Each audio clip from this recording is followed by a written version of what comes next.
Hello, नमस्कार दोस्तों। Study bye cell Chauhan में आपका स्वागत है।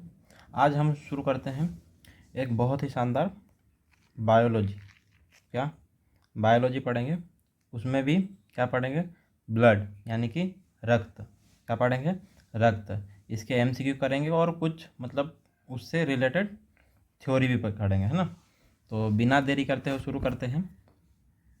तो आप इस चैनल पर नए हो तो आप चैनल को सब्सक्राइब कर लीजिएगा और अपने दोस्तों में भी शेयर कीजिएगा, है ना। तो हम देखेंगे ब्लड। क्या, ब्लड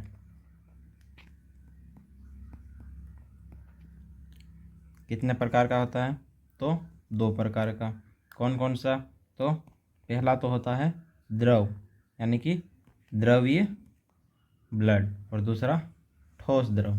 कौन सा, ठोस। द्रवीय कौन सा होता है, तो ये होता है हल्का पीला। कौन सा होता है, हल्का पीला। और ठोस यानी कि ये लाल रंग का होता है। कौन सा, लाल रंग का। हल्के पीले इसमें कौन सा है, तो ये है प्लाज्मा। कौन सा, प्लाज्मा। प्लाज्मा को हिंदी में क्या बोलते हैं, तो प्लाज्मा ही बोलते हैं। तो इसकी मात्रा कितनी होती है, तो ये होता है 55%। कितना होता है, 55%। और लाल यानी कि रेड, ये कौन सा होता है, तो इसको बोलते हैं रुधिराणु यानी कि रुधिराणु यानी कि सेल। सेल यानी कि, है ना, क्या बोलते हैं, सेल बोलते हैं। इसकी संख्या कितनी होती है, तो इसकी होती है 45%। कितनी, 45%, है ना। अब करते हैं अपन एमसीक्यू। एमसीक्यू के साथ जैसे उस एमसीक्यू की तरह मतलब उसका अपन डिटेल से पढ़ेंगे, है ना। तो पहला क्वेश्चन क्या है, पहला क्वेश्चन है रक्त का पीएच मान कितना होता है। क्या है, रक्त का पीएच मान कितना होता है। तो रक्त का पीएच मान कितना होता है, तो ये होता है ऑप्शन नंबर सेकेंड यानी कि 7.4। कितना होता है, 7.4। यह होता मतलब औसत, औसत निकालते हैं तब इतना होता है। यानी होता कितना है, ये होता है 7.35 से 7.45। यानी कि औसत निकालेंगे तो कितना है, 7.4। कौन सा होता है, अम्लीय होता है, क्षारीय होता है या उदासीन होता है। यानी कि ये 7.7 से ऊपर है, यानी 7 से ऊपर यानी कि क्षारीय होता है। कैसा होता है, क्षारीय होता है। कौन सा, अल्प क्षारीय होता है। कौन सा होता है, कितना, अल्प क्षारीय। कैसा होता है, अल्प क्षारीय, है ना। अगला क्वेश्चन क्या है, अगला क्वेश्चन क्या है, अगला क्वेश्चन है मानव शरीर में रक्त का वजन कितना होता है। तो मानव शरीर में रक्त का वजन कितना होता है, तो यह होता है 7% ऑफ बॉडी वेट। कितना होता है, 7% ऑफ बॉडी वेट। यानी कि मानव शरीर का 7%, है ना। कितना, मानव शरीर के वजन का 7%। यानी कि अगर कोई 50 किलो का व्यक्ति होगा, उसका कितना ब्लड होगा, तो 50 किलो का क्या करेंगे, 50 किलो और 7% निकालेंगे तो कितना निकला, ये जीरो से ये जीरो कट गया, 5 दूनी 10। यानी कि 7 का 2 में भाग देंगे तो कितना होगा, 3.5 kg। कितना होगा, 3.5 kg। अगर जो 50 किलो का व्यक्ति है उसका 3.5 kg रहेगा। अगर कोई मान लो 70 किलो का व्यक्ति है, यानी कि 70 किलो के व्यक्ति का कितना होगा, तो 70 किलो का 7% निकालेंगे तो कितना निकला,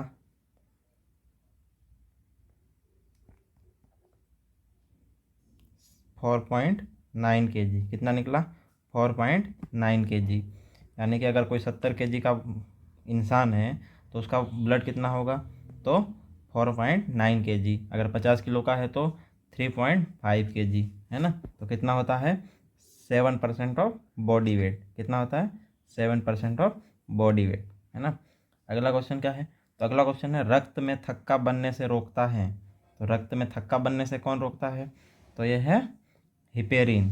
कौन रोकता है, हिपेरिन। यानी कि ऑप्शन नंबर ए। कौन रोकता है, हिपेरिन, है ना। क्या है क्वेश्चन, रक्त में थक्का बन, रक्त, नस में, कहाँ पे, नस में रक्त का थक्का बनने से रोकता है। तो कौन रोकता है, हिपेरिन रोकता है। कौन रोकता है, हिपेरिन। अगला क्वेश्चन क्या है, अगला क्वेश्चन है आरबीसी का वैज्ञानिक नाम है। क्या है, आरबीसी का वैज्ञानिक नाम है। तो क्या है आरबीसी का वैज्ञानिक नाम? तो आरबीसी का वैज्ञानिक नाम है एरिथ्रोसाइट। क्या है? एरिथ्रोसाइट, है ना। एरिथ्रो, एरिथ्रो यानी कि रेड। क्या है? एरिथ्रो यानी कि रेड। साइट, क्या है? साइट्स, साइट माने सेल। क्या है? साइट यानी कि सेल, यानी कि रेड ब्लड सेल। क्या है? आरबीसी का फुल फॉर्म क्या है? तो इसका है रेड ब्लड सेल। क्या है? Red blood cell. हिंदी में क्या बोलते हैं? हिंदी में बोलते हैं लाल रक्त कोशिका। क्या बोलते हैं? लाल रक्त कोशिका या लाल रक्त कणिका भी बोलते हैं, है ना। इसकी साइज कितनी होती है रेड ब्लड सेल की? तो इसकी साइज होती है 6.5 से 8, इसको बोलते हैं माइक्रोन मीटर, है ना। कितना कितना होता है? 6.5 से 8 माइक्रोमीटर। आरबीसी का फुल फॉर्म क्या है? Red blood cell. हिंदी में क्या बोलते हैं? लाल रक्त कोशिका या लाल रक्त कणिका बोलते हैं। आरबीसी का वैज्ञानिक नाम क्या है? तो एरिथ्रोसाइट होता है। क्या होता है? एरिथ्रोसाइट, है ना। अगला क्वेश्चन क्या है? अगला क्वेश्चन है डब्ल्यूबीसी का वैज्ञानिक नाम। क्या है? डब्ल्यूबीसी का वैज्ञानिक नाम। तो डब्ल्यूबीसी का वैज्ञानिक नाम क्या है? एरिथ्रोसाइट किसका है? तो यह है आरबीसी का। किसका है? आरबीसी का। ल्यूकोसाइट किसका है? तो यह है डब्ल्यूबीसी का। किसका है? डब्ल्यूबीसी का। डब्ल्यूबीसी का फुल फॉर्म क्या है? तो इसका है वाइट ब्लड सेल। क्या है? White blood cell. हिंदी में क्या बोलेंगे? श्वेत रक्त कोशिकाएं। श्वेत रक्त कोशिका। क्या है? ल्यूकोसाइट। ल्यूको मतलब ल्यूको यानी कि वाइट, साइट यानी कि सेल। क्या है? ल्यूकोसाइट। इसकी साइज कितनी है? तो साइज है 12 से 15 माइक्रोमीटर, है ना। अगला क्या है? अगला है, इसका आंसर क्या है? तो इसका आंसर है ल्यूकोसाइट। क्या है? ल्यूकोसाइट। अगला क्या है? प्लेटलेट्स, यानी कि हिंदी में क्या बोलते हैं उसको? डिम्बाणु। डिम्बाणु का वैज्ञानिक नाम है। क्या है? प्लेटलेट्स। प्लेटलेट्स यानी कि बिम्बाणु। हिंदी में क्या बोलते हैं? बिम्बाणु। तो बिम्बाणु का वैज्ञानिक नाम क्या है? तो एरिथ्रोसाइट किसका है? तो यह है आरबीसी का। किसका है? आरबीसी का। ल्यूकोसाइट किसका है वैज्ञानिक नाम? तो यह है डब्ल्यूबीसी का। अब क्या बचा? थ्रोम्बोसाइट। थ्रोम्बोसाइट यानी कि यह है बिम्बाणु का, यानी कि प्लेटलेट्स का। किसका? प्लेटलेट्स का, यानी कि बिम्बाणु का। किसका है? बिम्बाणु का, है ना। अगला क्या है? तो अगला है आरबीसी की कमी से कौन सा रोग होता है? क्या है? आरबीसी की कमी से कौन सा रोग होता है? क्या है? आरबीसी की कमी से कौन सा रोग होता है? तो कौन सा होता है? तो इससे होता है एनीमिया, यानी कि एनीमिया को हिंदी में क्या बोलते हैं? तो बोलते हैं रक्त अल्पता। क्या बोलते हैं? रक्त अल्पता। और क्या बोलते हैं? तो और बोलते हैं अरक्तता। अरक्तता। और क्या बोलते हैं? तो और बोलते हैं रुधिर क्षीणता। क्या बोलते हैं? रुधिर क्षीणता। तो आरबीसी कमी से कौन सा रोग होता है? तो एनीमिया। क्या होता है? एनीमिया। और कौन सा होता है? और होता है रक्त अल्पता, यानी कि एनीमिया को ही बोलते हैं रक्त अल्पता, अरक्तता और रुधिर क्षीणता, है ना। तो आरबीसी कमी से कौन सा रोग होता है? एनीमिया। अगला क्या है? मानव रक्त लाल क्यों होता है? क्या है? मानव रक्त लाल क्यों होता है? तो मानव रक्त लाल क्यों होता है? तो होता है हीमोग्लोबिन की वजह से। किसकी वजह से? हीमोग्लोबिन की वजह से। और कौन कौन से? आरबीसी कमी से कौन सा होता है? तो ये होता है अरक्तता। और डब्ल्यूबीसी की कमी से होता है ल्यूकोसाइटोनिया। क्या होता है? ल्यूकोसाइटोपेनिया। क्या होता है? ल्यूकोसाइटोपेनिया। किसकी वजह से होता है ये? डब्ल्यूबीसी की कमी के कारण। और इस डब्ल्यूबीसी की अधिकता के कारण क्या होता है? तो अधिकता के कारण होता है ब्लड कैंसर। क्या होता है? ब्लड कैंसर होता है। कौन सा होता है? Blood cancer. और आरबीसी की अधिकता से क्या होता है? तो आरबीसी की अधिकता से पॉलीसाइथेमिया। क्या होता है? पॉलीसाइथेमिया।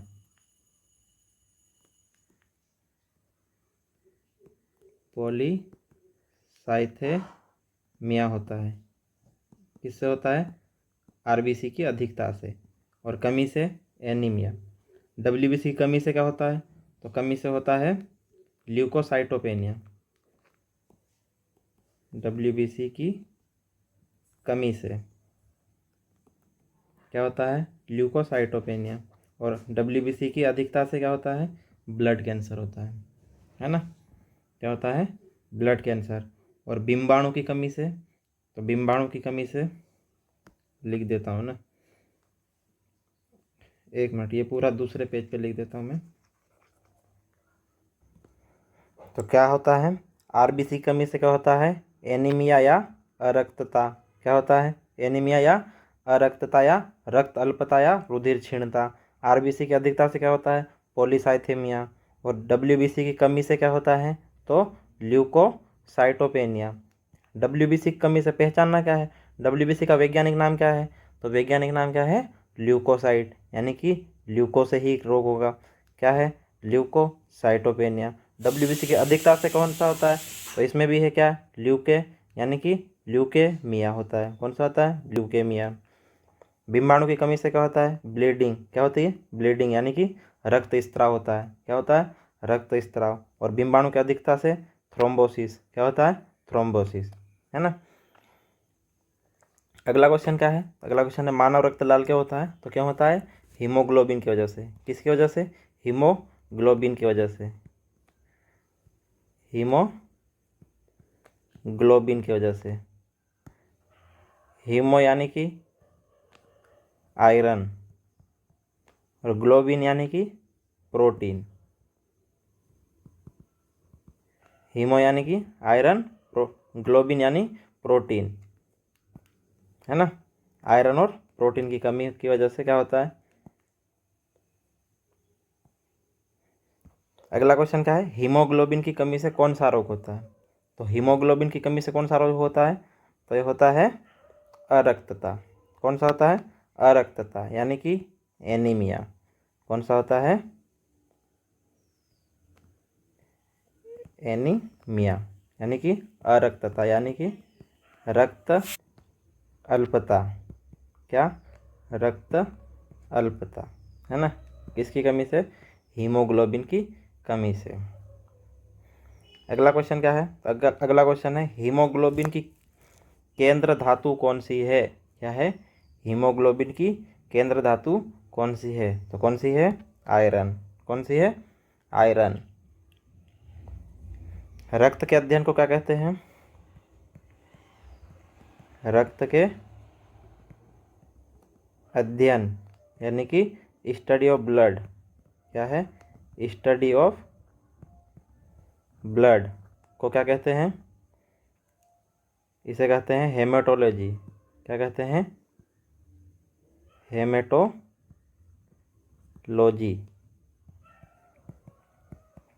हेमेटोलॉजी कहते हैं किसको? रक्त के अध्ययन को क्या कहते हैं? हेमेटोलॉजी। अगला क्वेश्चन है क्या? सोते समय आरबीसी की संख्या पर क्या प्रभाव पड़ता है? क्या है? सोते समय आरबीसी की संख्या पर क्या प्रभाव पड़ता है? तो क्या प्रभाव पड़ता? बढ़ जाती, घट जाती, बराबर रहती है, या कोई परिवर्तन नहीं होता? तो क्या प्रभाव पड़ता है? तो यह है सोते समय आरबीसी की संख्या घट जाती है, यानी कि आरबीसी की संख्या में कमी हो जाती है। कितनी कमी हो जाती है? तो यह है 5% की कमी हो जाती है। कितनी? 5% की कमी हो जाती है। क्या है? सोते समय आरबीसी की संख्या में 5% की कमी हो जाती है। अगला क्वेश्चन क्या है? पर्वतीय क्षेत्रों में जाने पर आरबीसी की संख्या पर क्या प्रभाव पड़ता है? क्या है? पर्वतीय क्षेत्रों पर जाने पर आरबीसी की संख्या पर क्या प्रभाव पड़ता है? तो क्या प्रभाव पड़ता है? कमी होती है, वृद्धि होती है, बराबर रहता है, इनमें से कोई नहीं। तो पर्वतीय क्षेत्रों में जाने से आरबीसी की संख्या में वृद्धि होती है। कितनी होती है? तो यह है 5 से 30% बढ़ जाती है। कितनी होती है? 5 से 30% तक बढ़ जाती है ना, पर्वतीय क्षेत्रों में जाने से। अगला क्वेश्चन क्या है? आरबीसी का जीवन काल कितना होता है? तो आरबीसी का जीवन काल कितना होता है? तो यह होता है 120 दिन। कितना होता है? 120 दिन। ये होता है 20 से 120 दिन होता है। कितना होता है? 20 से 120 दिन होता है इसका आरबीसी का जीवन काल। कितना होता है? 20 से 120 दिन। और डब्ल्यूबीसी का कितना होता है? तो डब्ल्यूबीसी का होता है 2 से 5 दिन होता है। कितना होता है? 2 से 5 दिन। और आरबीसी का कितना होता है? अगला क्या है? अगला है आरबीसी की उत्पत्ति होती है। तो आरबीसी की उत्पत्ति कहाँ होती है? तो आरबीसी की उत्पत्ति होती है अस्थि मज्जा में। कहाँ होती है? अस्थि मज्जा में। अस्थि मज्जा को इंग्लिश में क्या बोलते हैं? तो इसे बोलते हैं बोन मेरो। क्या कहते हैं? Bone marrow. कहाँ होती है? अस्थि मज्जा में। अस्थि मज्जा में कहाँ? अस्थि मज्जा में होती है फीमर। फीमर यानी कि जांघ की हड्डी। कौन सी हड्डी? जांघ की हड्डी।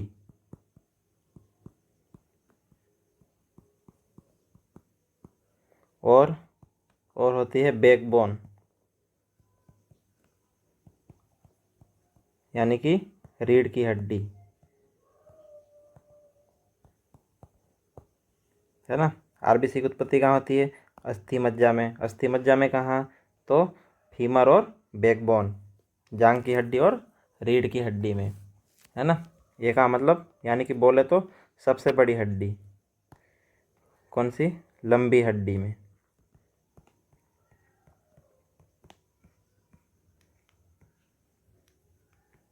अगला क्वेश्चन क्या है? तो अगला क्वेश्चन है आरबीसी का कब्रिस्तान किसे कहते हैं? तो आरबीसी का कब्रिस्तान किसे कहते हैं? तो यह है प्लीहा को। किसे कहते हैं? प्लीहा को, है ना। किसे कहते हैं? प्लीहा को। अगला क्वेश्चन क्या है? शरीर का रक्तकोष किसे कहा जाता है? क्या है? शरीर का रक्तकोष किसे कहा जाता है? तो किसे कहा जाता है? तो यह भी प्लीहा को कहा जाता है। प्लीहा को इंग्लिश में क्या बोलते हैं? स्प्लीन। क्या बोलते हैं? स्प्लीन। कहा किसे कहा जाता है? प्लीहा को, यानी कि स्प्लीन को कहा जाता है ना। रक्तकोष यानी कि ब्लड बैंक।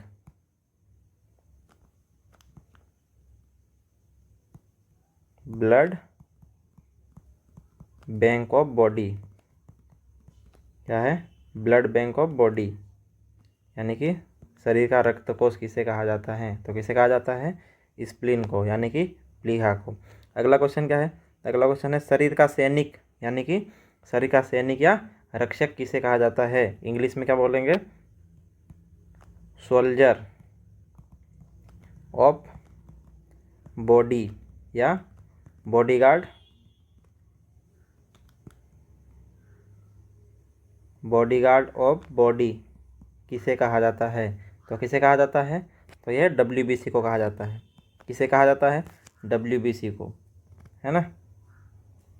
शरीर का रक्षक या सैनिक किसे कहा जाता है? तो यह है डब्ल्यूबीसी का। क्यों कहा जाता है? तो यह प्रतिरोधक क्षमता बढ़ाता है। क्यों? प्रतिरोधक क्षमता प्रदान करता है।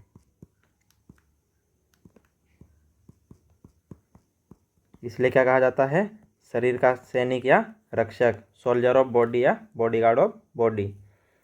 अगला क्वेश्चन क्या है? डब्ल्यूबीसी में पाया जाता है। तो डब्ल्यूबीसी में कहाँ पाया जाता है? तो केंद्रक डब्ल्यूबीसी में पाया जाता है। माइटोकॉन्ड्रिया, माइटोकॉन्ड्रिया भी पाया जाता है है ना, केंद्रक यानी कि न्यूक्लियस, और माइटोकॉन्ड्रिया को माइटोकॉन्ड्रिया ही कहते हैं। तो उपरोक्त दोनों आएगा इसका, है ना, केंद्रक भी पाया जाता है और माइटोकॉन्ड्रिया भी पाया जाता है।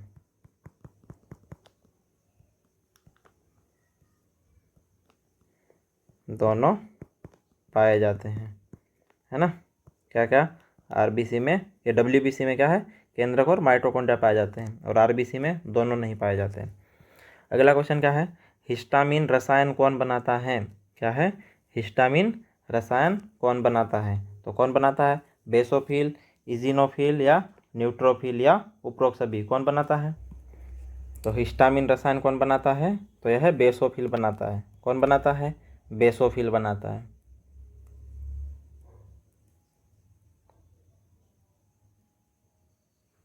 अगला क्वेश्चन क्या है, बेसोफिल क्या काम करता है? तो यह है इजिनोफिल को सक्रिय करता है। क्या करता है? इजिनोफिल को सक्रिय करता है। अगला क्वेश्चन क्या है? तो अगला क्वेश्चन, सबसे छोटी श्वेत रक्त कोशिका है? क्या है? सबसे छोटी श्वेत रक्त कोशिका है, तो कौन सी है? तो यह है लिम्फोसाइट। कौन सी है? लिम्फोसाइट। कौन सी है? लिम्फोसाइट। क्वेश्चन क्या है, सबसे छोटी श्वेत रक्त कोशिका, श्वेत रक्त कोशिका यानी कि डब्ल्यूबीसी, डब्ल्यूबीसी यानी कि वाइट ब्लड सेल, कौन सी है? लिम्फोसाइट। कौन सी है? लिम्फोसाइट। क्या है? सबसे छोटी श्वेत रक्त कोशिका। अगला क्वेश्चन क्या है?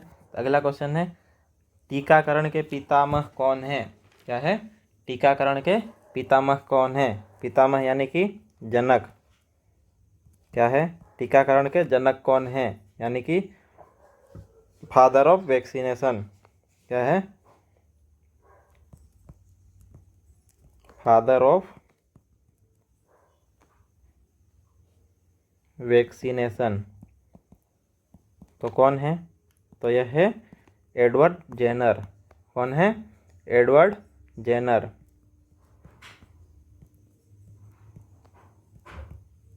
एडवर्ड जेनर है। कौन है? Edward Jenner. अगला क्वेश्चन क्या है, एड्स, एड्स वायरस शरीर के कौन से भाग को प्रभावित करता है? एड्स का फुल फॉर्म क्या है? तो पहले तो सबसे पहले ये पूछता है एड्स का फुल फॉर्म, यानी कि एक्वायर्ड इम्यूनो डेफिशिएंसी सिंड्रोम। क्या है? Acquired immuno deficiency syndrome. क्या है? एड्स वायरस शरीर के कौन से भाग को प्रभावित करता है? तो कौन से भाग को? तो यह है डब्ल्यूबीसी को। किसको? डब्ल्यूबीसी को। किसको प्रभावित करता है? डब्ल्यूबीसी को। अगला क्वेश्चन क्या है, सबसे छोटी रुधिर कोशिका कौन सी है? क्या है? सबसे छोटी रुधिर कोशिका कौन सी है? तो कौन सी है? तो यह है प्लेटलेट्स। कौन सी है? प्लेटलेट्स। प्लेटलेट्स यानी कि बिम्बाणु। कौन सी है? बिम्बाणु, है ना। बिम्बाणु को क्या काम करती है? तो यह हमारे शरीर में रक्त का थक्का जमाते हैं। क्या है? रक्त का थक्का जमाती है। कौन है? बिम्बाणु। क्या करते हैं? रक्त का थक्का जमाते हैं। अगला क्वेश्चन क्या है? तो अगला क्वेश्चन है, वह कौन सी धातु है जो रक्त का थक्का जमाने में सहायक है? क्या है? वह कौन सी धातु है जो रक्त का थक्का जमाने में सहायक है? तो कौन सी है? कैल्शियम। कौन सी है? कैल्शियम। अगला क्वेश्चन क्या है? तो अगला क्वेश्चन है, फाइब्रिनोजन को फाइब्रिन में कौन सा प्रोटीन परिवर्तन करता है? क्या है? फाइब्रिनोजन को फाइब्रिन में कौन सा प्रोटीन परिवर्तित करता है? तो कौन सा करता है? तो यह है थ्रोम्बिन। कौन सा करता है? थ्रोम्बिन। अगला क्वेश्चन क्या है? तो अगला क्वेश्चन है, स्तनधारियों में पाया जाने वाला रक्त को थक्का जमने से रोकने वाला एजेंट कौन सा है? क्या है? स्तनधारियों में पाए जाने वाला रक्त को थक्का जमने से रोकने वाला एजेंट कौन सा है? तो कौन सा है? तो यह है हिपेरिन। कौन सा है? हिपेरिन।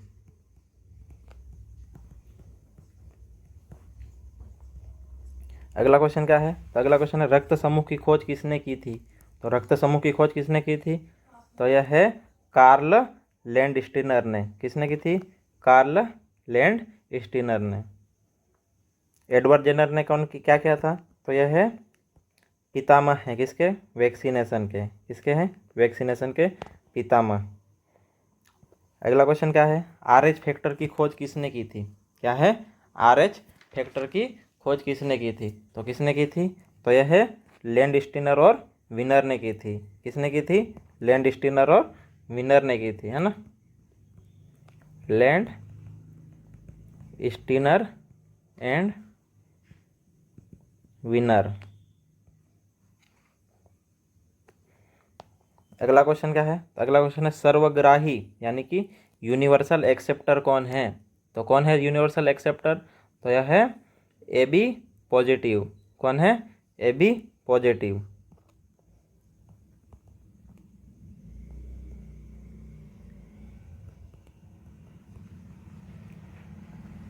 अगला क्या है, सर्वदाता यानी कि यूनिवर्सल डोनर कौन है।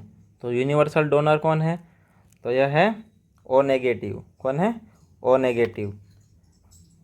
सर्वग्राही कौन है, AB पॉजिटिव, ये सबसे ले सकता है। AB पॉजिटिव सबसे ले सकता है, और O नेगेटिव ये सभी को दे सकता है। क्या है, यह सभी को ब्लड दे सकता है। और ये क्या है, यह सभी से ब्लड ले सकता है। ठीक है, तो यहाँ पर हमारा ब्लड टॉपिक समाप्त होता है, जिसमें हम 30 क्वेश्चन ऑब्जेक्टिव किए और उसके बाद थ्योरी भी पढ़े। उससे मतलब कम से कम 50+ क्वेश्चन कर लिए हैं। अगर आपको ये वीडियो पसंद आए तो लाइक कीजिएगा और अपने दोस्तों में शेयर कीजिएगा। और आप इस चैनल पर नए हो तो चैनल को ज़रूर सब्सक्राइब कर लीजिएगा। थैंक यू, जय हिंद।